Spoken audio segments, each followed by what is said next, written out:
तुम्ही का आला तिथे? मला बोलायचंय तुमच्याशी.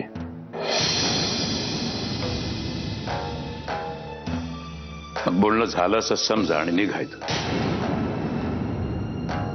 मंजिरी, मी तुला आत्ताच बोललो नव्हतं का की काही माणसं खोलीमध्ये असली की सगळ्यांचे चेहरे कसे प्रसन्न होतात. पण या जगामध्ये काही माणसं अशी आहेत की ती खोलीमध्ये असली की ती खोली स्मशानवत वाटायला लागते. आताही तसंच थोडंसं झालं असं वाटतं.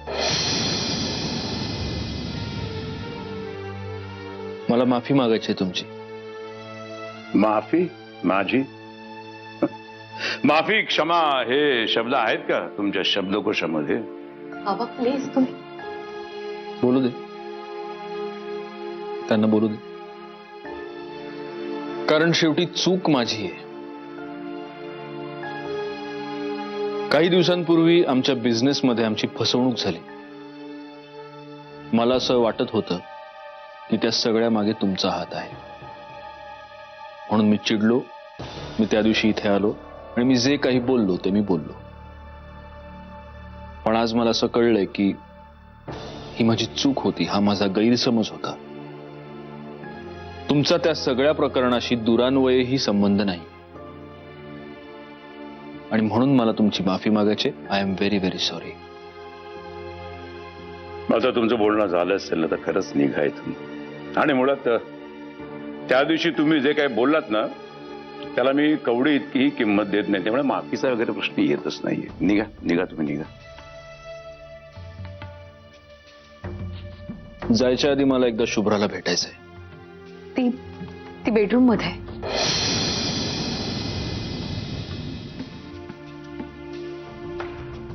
बाबा बाबा तुम्ही निदान त्यांचं म्हणणं तरी.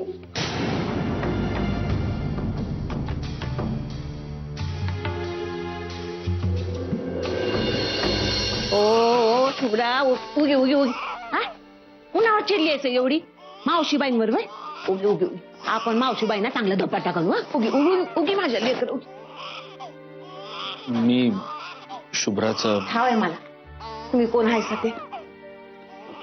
काय झालं रे? ए सोना, हे बघ कोण आला. बाबा आला. बाबा आला. हो होय माझी सोना. हो हो बाबा आला, बाबा आला, बाबा आला. वेळाचे थांबा बघू. बाबा आला.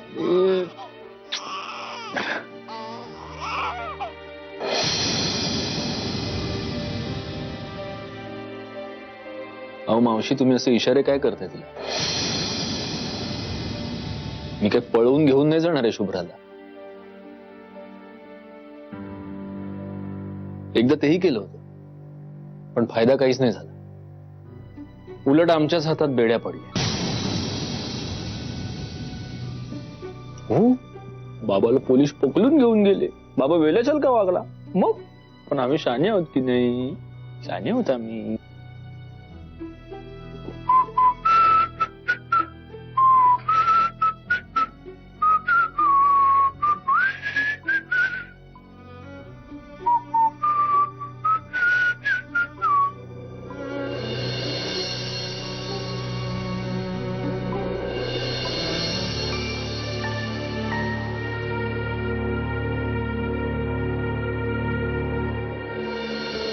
काका, आय एक्स्ट्रीमली सॉरी. आमच्या देखण्यानी जरा जास्तच वेळ घेतला माझा फोन.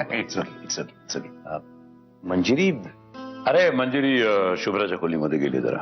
हा, कोणीतरी आलं होतं ना, मी डोरबेल ऐकल्यासारखं. हो हो, हे आमचा ड्रायव्हर आला होता. आपला वॉचमन आला होता. हो. आपण असं करूया ना, माझ्या स्टडीत बसूया. मग मंजिरीला तिथेच बोलवतो कॉफी घेऊन. जी. झोपले.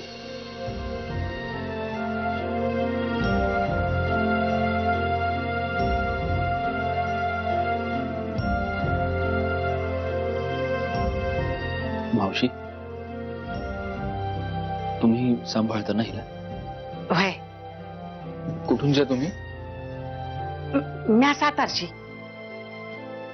असं म्हणजे तुमची सगळी फॅमिली तिथेच असते? आ?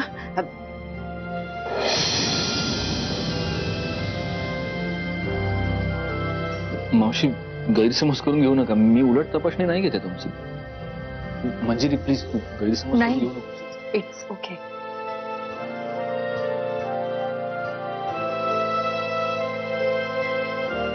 हे काळीज आहे माझं,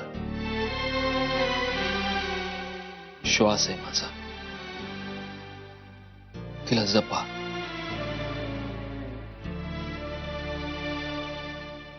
म्हणजे तुम्ही आजीच्या मायेनं समज करशाल खात्री आहे मला, पण शेवटी बापाचा जीव आहे हो.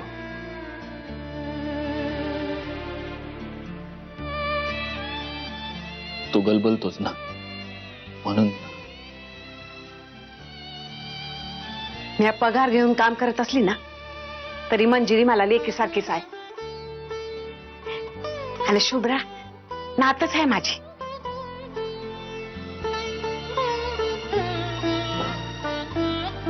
मंजिरी तुमच्या लेकीसारखी आहे म्हणजे मी तुमचा.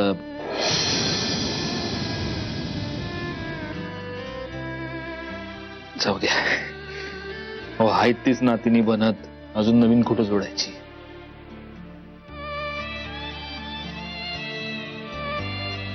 तुमचं आणि माझं नातं एकच, मायेचं.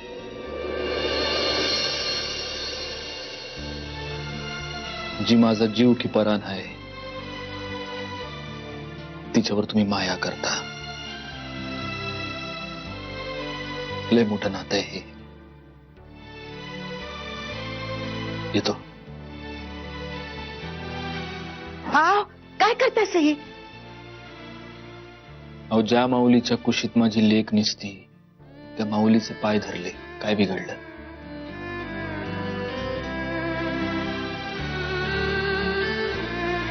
येतो.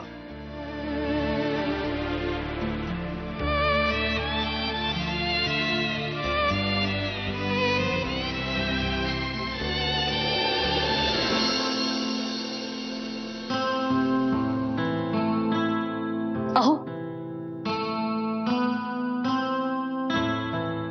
कानावरून वाऱ्याची गार झुळूक गेल्यासारखं झालं. कितीतरी दिवसांनी तू अशी हाक मारलीस मला.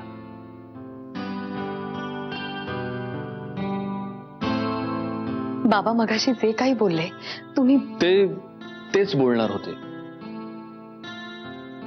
मी गृहीतच धरून चाललो होतो, त्यामुळे no surprises. By the way गेले कुठे ते? नाही मला वाटलं होतं की परत जाताना पुन्हा एखादी चकमक होईलच आमची. ते त्यांच्या रूम मध्ये असते. पाहुणे आलेत ना, त्यांच्या बरोबर. कोण पाहुणे? त्यांच्या मित्राचा I am sorry. I am so sorry. मला कधी अक्कल येणार देवालाच ठाऊक. जे प्रश्न विचारण्याचा हक्कच मला नाही ते प्रश्न मी विचारतो. I am very sorry.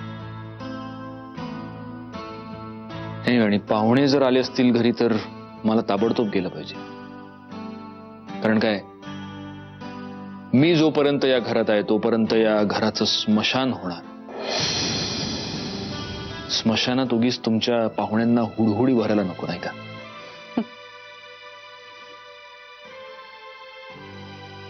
कधी कधी अगदी बायकांसारखे टोमणे मारता तुम्ही. अगं इतक्या बायकांबरोबर राहतो मी. हॅलो, आय मीन म्हणजे आपल्या घरातल्या बायका, म्हणजे आई, आजी, चारू आत्या, नेत्रा, मंजुषाताई. तुला वाटतंय तसं नाही बरं का?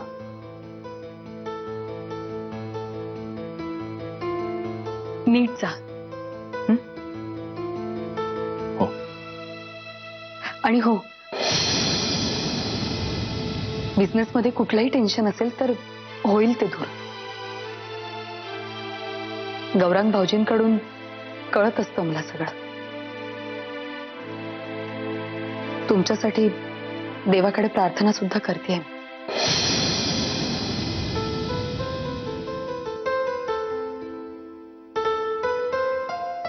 अरे मग झालंच माझं काम. आता तर सगळं संकट दूर होणारच. कारण तुझी प्रार्थना देव ऐकणार नाही असं तर होणार नाही. मला माहित नव्हतं माझा इतका इतका मोठा वशिला लागलाय देवाकडे.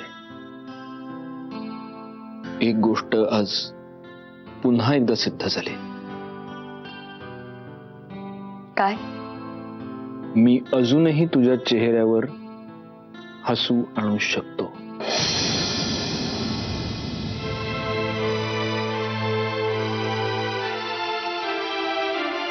Good night. Sweet dreams.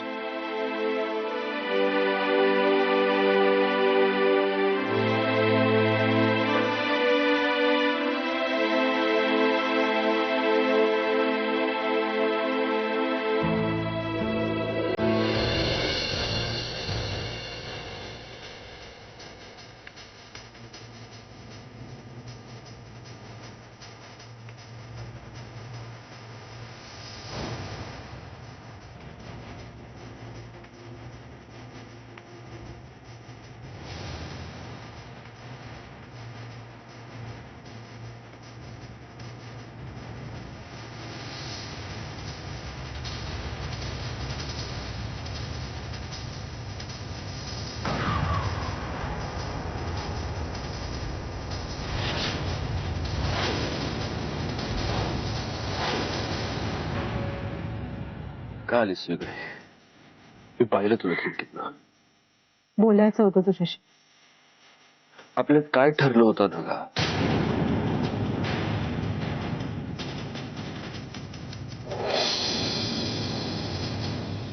तुमच्या दोघांचं नातं तुमच्यासाठी पवित्र असेल, पण जगाच्या दृष्टीने त्यात संशयाला जागा आहे. आणि जगाला असं शिंगाळ्यावर टांगून जगता येत नाही आपल्याला. आपण राहतो त्या जगात. सत्याजित हट्टी आहे.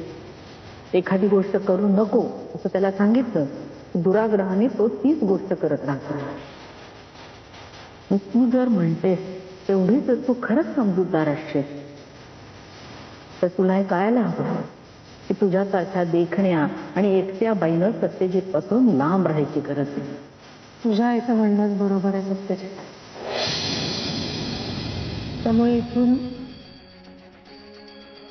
आपण आपल्या नात्याला कायमचं काय म्हटलेलंच बरं. कारण काय आहे, आपल्याला आपल्या नात्याला नाव देता येत नाही.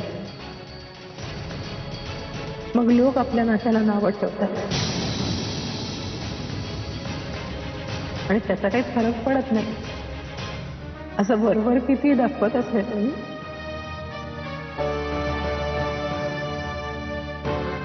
तरी मला त्रास होतोय त्याचा. त्यामुळे नकोच ते. उद्या मी मिळेल ती ट्रेन पकडेल, तिच्या शहरात नेईल, त्या शहरात जाईल आणि नवीन आयुष्य जगण्याचा प्रयत्न करेन.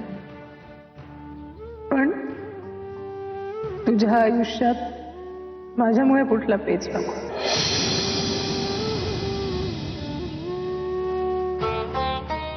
तुझं जर बोलून झालं असेल तर हे कार्ड घे. हा तुझ्या नवीन घराचा पत्ता आहे.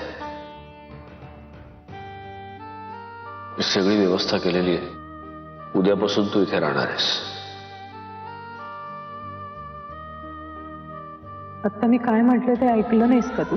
नाही, अशा गोष्टी ऐकू नाही येत मला. सत्यजित, बघा, सगळ्यात पहिली गोष्ट म्हणजे आपल्या नात्याला नाव आहे मैत्री. आणि ज्यांना ते कळत नाही त्यांना आपल्या नात्याबद्दल काय वाटतं याची पर्वा मी करत नाही. मला हे माहिती आहे की तुझ्यामुळे माझ्यात आणि मंजिरीमधला गुंता आणखीन वाढतो,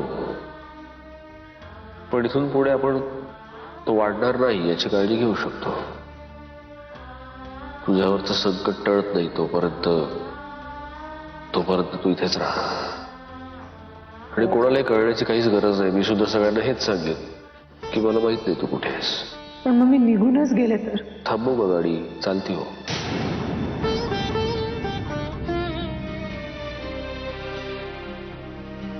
कसं आहे बघा, जर आपल्या मनात पाप नसेल ना तर आपण कुठल्याही गोष्टीला घाबरू नये.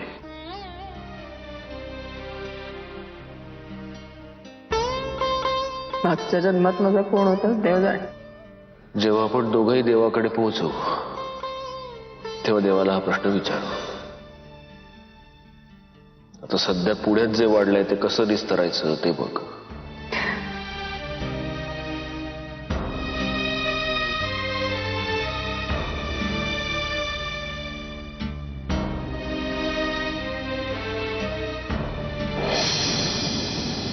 तू इथे यायला नको होतं सनका. आपलं ठरलं होतं की तू आणि 4 दिवसात फोन केला नाहीयेस तू. मला तुला फोन करण्याची परवानगी नाहीये. मी गेल्या 4 दिवसात खूप वेगळ्या टेन्शन्स मध्ये होतो ना. माहितीये मला, म्हणूनच भेटायला आली तुला. काय माहितीये तुला? तुझी आणि विहंगची जी फसवणूक झाली ना त्याबद्दल बातमी आली होती एका पेपरात. मला अंदाज आला की तू प्रॉब्लेम मध्ये असणार. येणं भाग होता. सत्यजित नेमका काय प्रॉब्लेम आहे? तेव्हा पैशाची गरज असेल तर सांग, आहेत माझ्याकडे. अनघा, तू मदतीचा हात पुढे केलास हेच खूप झालं. पैशाची सगळी सोय मी केली. आता काहीही टेन्शन नाही. ही मदत नाहीये, मैत्री आहे मूर्खा. सॉरी.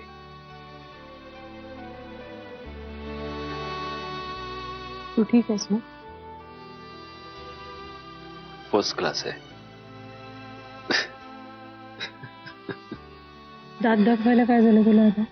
अरे, मी हा विचार करत होतो की आत्ता या क्षणी जर मंजिरी इकडे आली तर काय होईल. ती उद्या कोर्ट उघडण्याची सुद्धा वाट बघणार नाही. इथेच तलाक तलाक तलाक. इम्पॉसिबल आहेस तू. तू या गोष्टीवर ना मस्करी कशी काय करू शकतोस? जेव्हा एखाद्या माणसाची अवस्था माझ्या इतकी केविलवाणी होते तेव्हा तो फक्त मस्करी करू शकतो. तेवढंच उरतं त्याच्या हातात. एनिवे, तू आत्ताच्या आत्ता इथनं निघ आणि पुन्हा असे स्टंट्स करायचे नाहीत, कळलं? आउट. काळजी घे.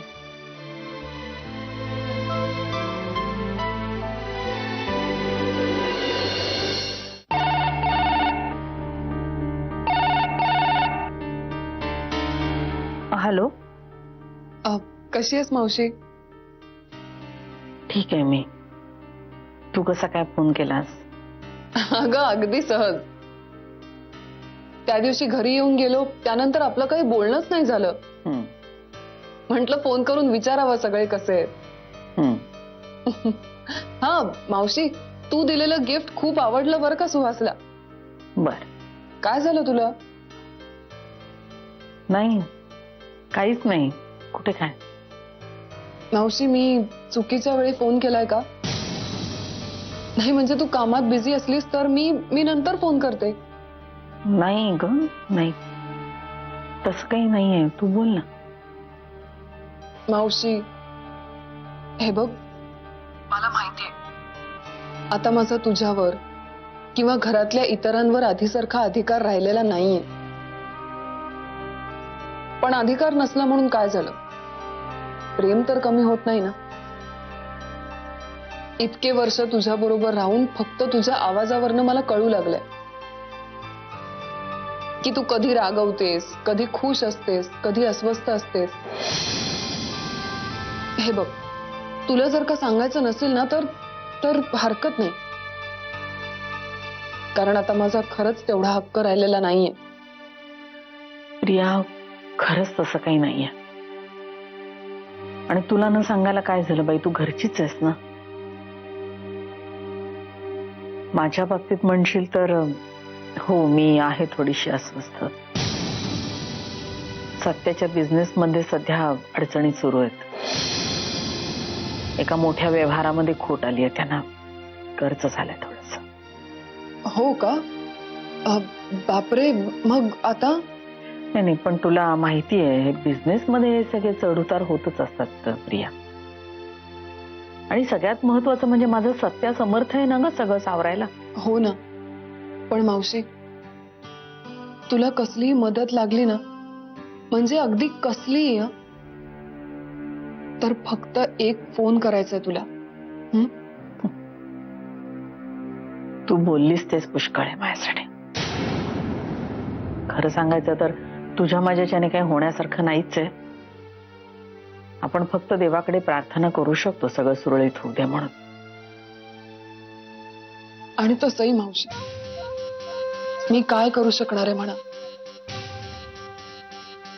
जिला स्वतःच सावरता येत नाही तिने दुसऱ्याला मदत करण्याची भाषाच करू नये. म्हणजे नाही म्हणजे काही नाही. प्रिया, तू माझ्यापासून काही लपवत नाहीयेस ना? सुहासरावांचं सगळं ठीक चाललंय ना? हो मावशी, त्याचं सगळं अगदी उत्तम चाललंय. मी मी माझ्याबद्दल बोलत होते. पण जाऊ दे. मी फोन ठेवते. उगीच सकाळी सकाळी तुला रडगाणं कशाला ऐकू ना. प्रिया, तू मावशी मी फोन ठेवते, पण तुला मदत लागली तर नक्की सांग हा. बाय.